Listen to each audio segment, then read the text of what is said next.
My name is Eleanor Vance, and I am 26 years old. They say this is the age for taking control of your life, but for me, the past is the force that still holds the real power, a lurking specter waiting for a moment of weakness. My childhood is not a memory, it is a sentence. My home did not have fairy tales, only long, silent hallways. My greatest terror was my stepfather. In front of everyone, he was a perfect role model. But when the doors closed, he was a monster. I tried to speak up once. I sat down and told my mother the entire truth. I did not need her to believe me. I just needed her to protect me. Instead, she looked at me with cold eyes and said, "You are imagining things. Do not disrupt this family." In that exact moment, I knew I was completely alone. My mother had chosen him. She chose a false peace over my safety. That was her choice. And I had a choice of my own. At 18, I graduated from high school. The very next day, I packed my things into a single suitcase and left London. I did not say goodbye. I just left. I chose Edinburgh, a city far enough away to start over. It was a liberation.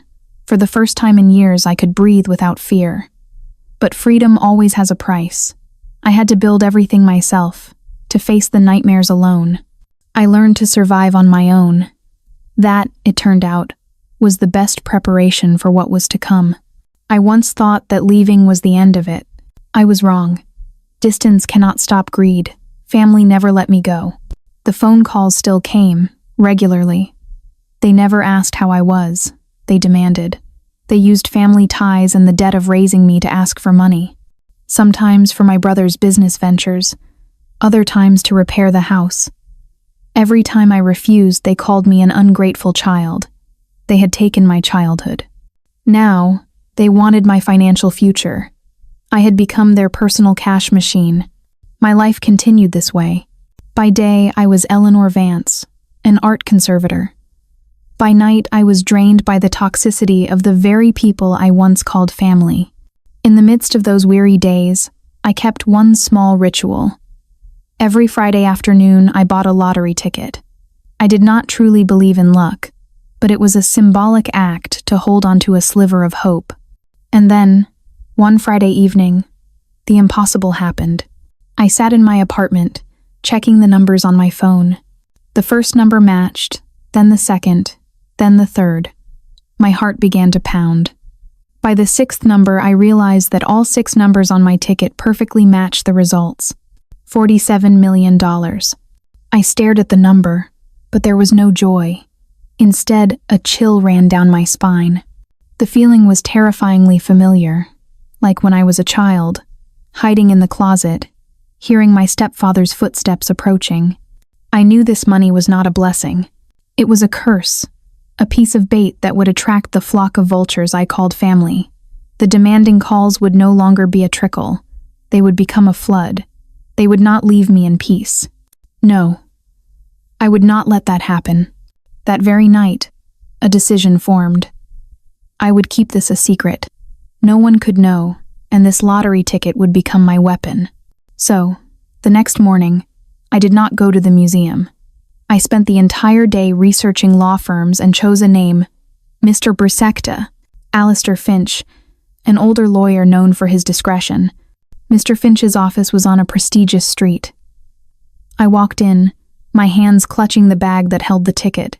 There, I briefly explained my situation, emphasizing only a complicated family and the need for absolute confidentiality. Mr. Finch listened with professional calm. "Miss Vance," he said, his voice steady, "you have acted very wisely in coming here first." He then outlined a detailed plan, establishing an anonymous trust to protect the assets. All transactions would be secure. He also warned me about the risks. "From now on, caution is your #1 rule," he stressed. Leaving Mr. Finch's office, my fear had been replaced by a different feeling: power. For the first time, I was not the victim. I was the one controlling the chessboard. That evening, a plan began to take shape. I had spent my life running, but now it was time to fight back. I would not hide anymore. I would set a trap, a final test to unmask their true faces, to see if they had any humanity left before I slammed the door on the past for good. This plan needed to be precise, just like restoring a painting. I would use a small lie to expose a great truth. I started with a call to my mother. I presented my prepared story. I had lost my job and needed to borrow $5,000. I tried to make my voice sound desperate. The other end of the line was silent for a moment. Then my mother's voice came through, cold and distant. "Eleanor, you are 34 years old. It is time you took responsibility for your own life." She hung up. Not one word of comfort, only rejection. Next was my stepfather. I sent a text, not wanting to hear his voice, but he called back immediately. I answered to the sound of a mocking laugh. "I told you so," he said. "How long could that ridiculous job last? Do not call here looking for a handout." I ended the call. A cold fury rose within me. Finally, there was my brother, Mark. I had once hoped he would be different, so I sent him a longer message explaining the situation. A few minutes later, my phone buzzed. A short, blunt reply, "I'm having my own problems. Stop bothering me." The last flicker of hope died.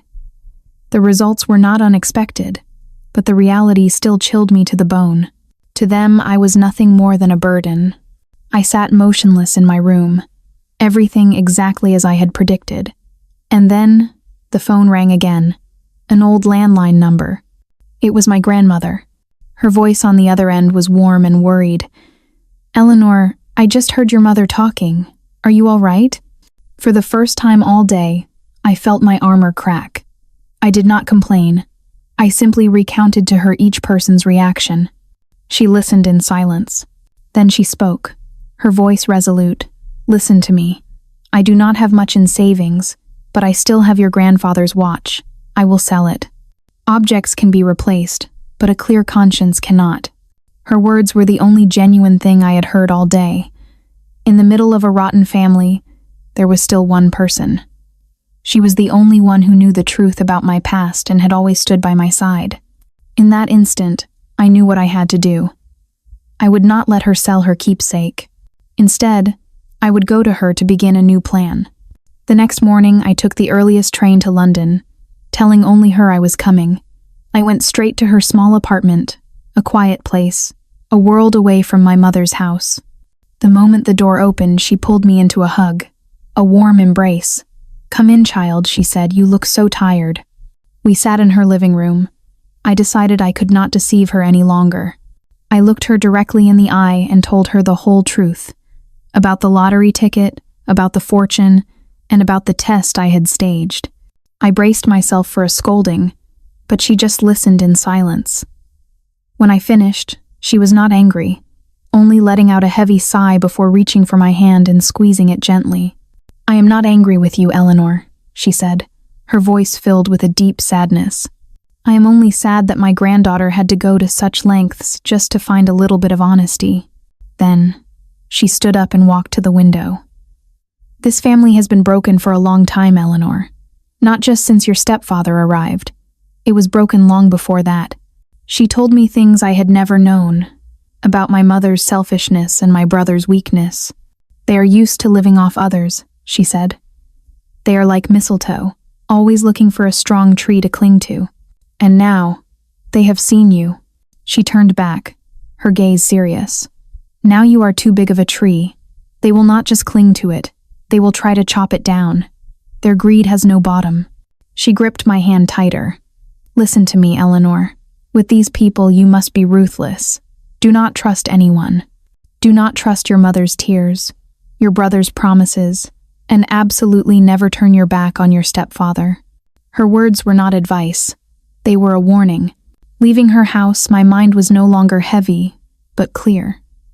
My drama was not over. It had only just begun. This was no longer a test. It was a war. Returning to Edinburgh, my grandmother's warning became my guide.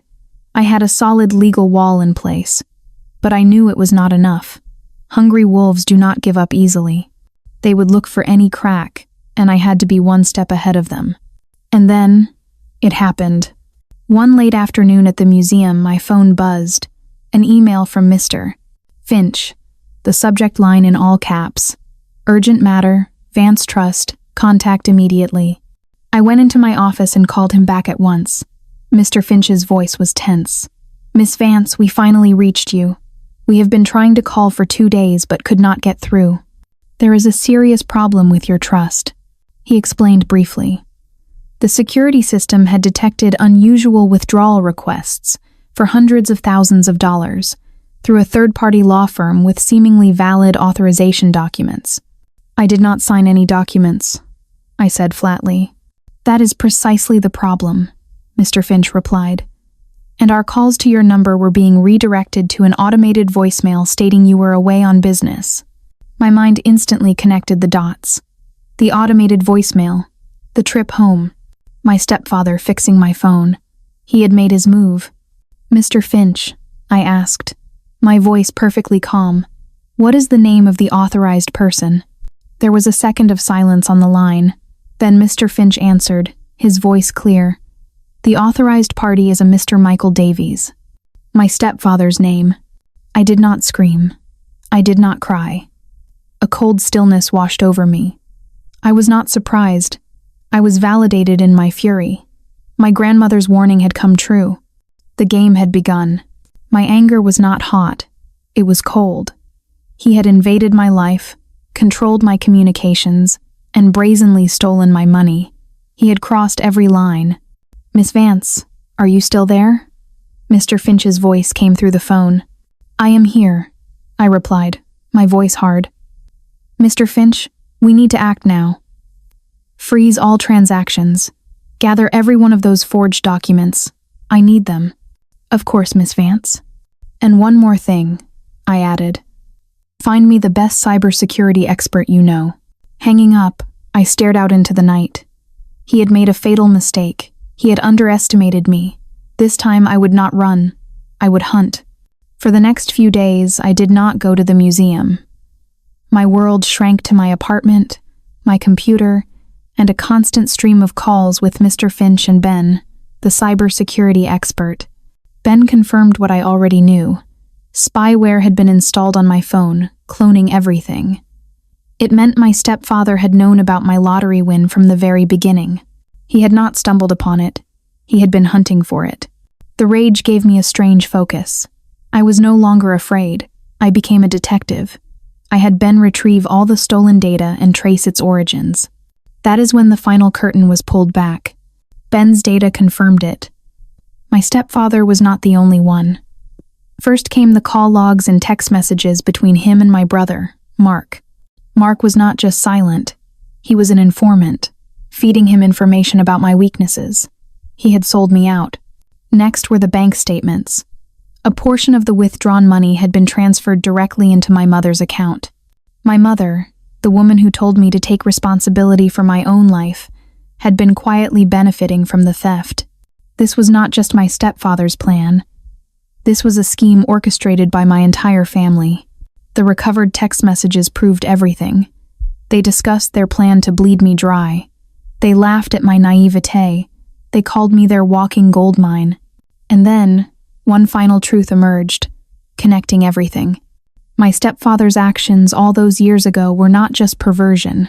They were a test to control me from childhood, a way for my mother to gauge whether I was a compliant child. The past and present merged into one. They had always seen me as an asset. My mother's silence back then and her complicity now were born from the same source. I sat in the dark, staring at the computer screen.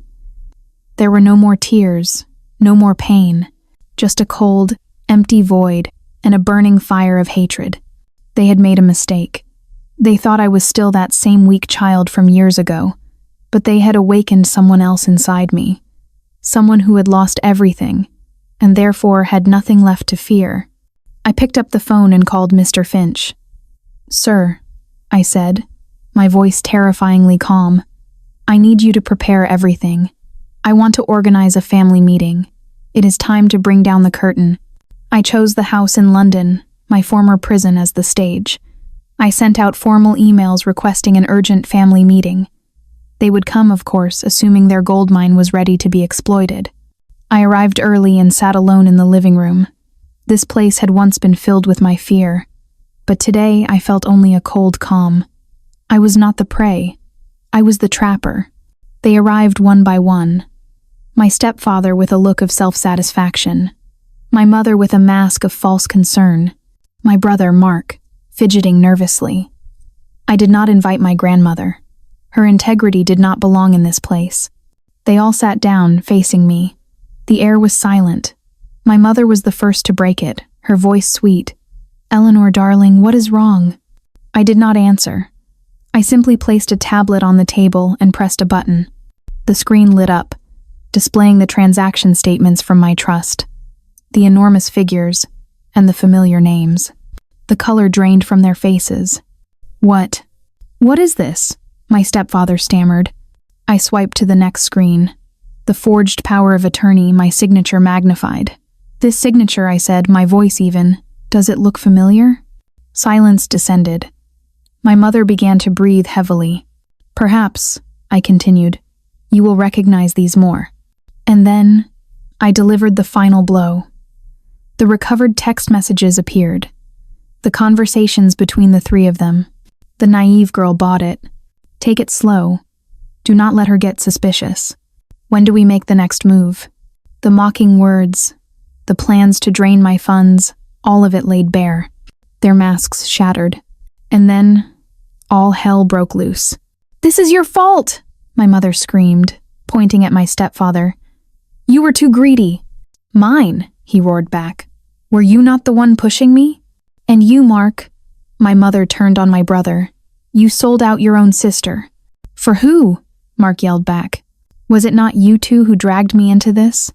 They screamed at each other, blaming, accusing. The room devolved into a chaotic mess of hatred. They were no longer an alliance, just three selfish individuals trying to save themselves. I sat there, watching silently. I felt no satisfaction, only a profound emptiness. This was my family, tearing itself apart over money. The play had reached its climax, but this was not yet the final scene. As their screaming reached a crescendo, another sound cut through the chaos from outside. The wail of a police siren. It grew louder, more insistent, right outside the house. All three of them froze, their faces pale. They looked at each other, then turned in unison to look at me, their eyes filled with disbelief. At that moment, the front door burst open. Two uniformed police officers entered, along with Detective Grayson, with whom I had been working all week. Absolute silence fell over the room. I slowly stood up. All eyes were on me. But I was no longer the small, frightened Eleanor. Now, I was the one delivering the verdict. I looked at each of them in turn. My stepfather, my mother, and my brother. "I gave you so many chances," I began, my voice calm and cold. "When I was a child, I spoke out, and you silenced me. When I became an adult, you bled me dry. Even in my final test, you still refused me." I paused, looking directly into my mother's eyes. I once thought this was the fault of one person. But when I discovered this was an organized plot by the entire family, I emphasized each word. I knew I could not be silent any longer. I turned to Detective Grayson and nodded. "I have reported the entire matter. This scheme was not just about financial fraud. It was built on decades of manipulation and betrayal, aimed at someone they thought would never fight back." Detective Grayson gave the signal. The two officers moved forward. My mother collapsed, wailing, "Eleanor, no. I am your mother." My stepfather backed away, stammering. An officer approached, read him his rights, and snapped silver handcuffs onto his wrists. Next was my mother. She wept and begged, but the second officer decisively pulled her to her feet and cuffed her. Finally, it was my brother, Mark. He stood frozen, his face ashen. He stared at me, his eyes filled with horror, as if he could not believe I could do this. He probably thought that, no matter what, we were still family, but I just looked back at him with cold detachment. He had known the truth about the past. He had known what kind of man my stepfather was, and he still chose their side. That choice had a price. As the police led him away, he never took his eyes off me. But in my gaze there was no longer hurt, only resolve. They screamed and blamed each other all the way to the patrol car. But it was too late. The curtain had fallen.